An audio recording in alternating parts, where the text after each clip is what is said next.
Hi, fellow viewers, to everybody. Good afternoon. My name is Steve. Steve Hoong is my full and complete name. I'm the owner of this video account in this respective website, youtube.com.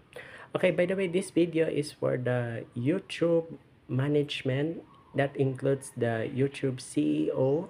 Uh, I would like to say thank you so much for the news that we received. I just found out yesterday, December 4, 2024, Philippine Standard Time or PST, regarding YouTube shorts or under reels.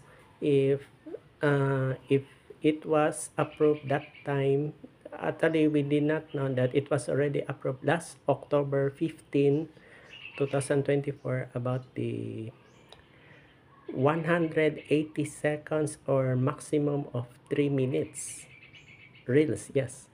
Actually, I'm suggesting if it is okay. If not, it's okay. It's okay also.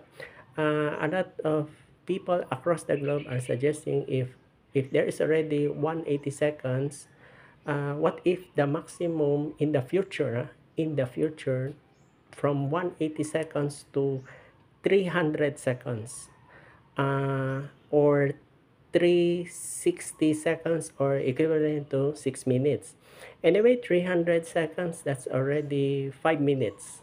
Actually, the common time in the people watching video is the highest is 5 minutes. Anyway, 3 minutes is not bad already, because that time a lot of people are complaining why is it the race is maximum of 60 seconds. So we were thinking if 60 seconds they change it to higher to 180 seconds, what if it will be approved to 300 or 360 seconds, 5 or 6 minutes maximum. And after that, it's okay. Anyway, if it is disapproved, it's okay. We will respect your decision, because you will be the one who will decide. Thank you so much for listening. Good morning. Sorry. Good afternoon.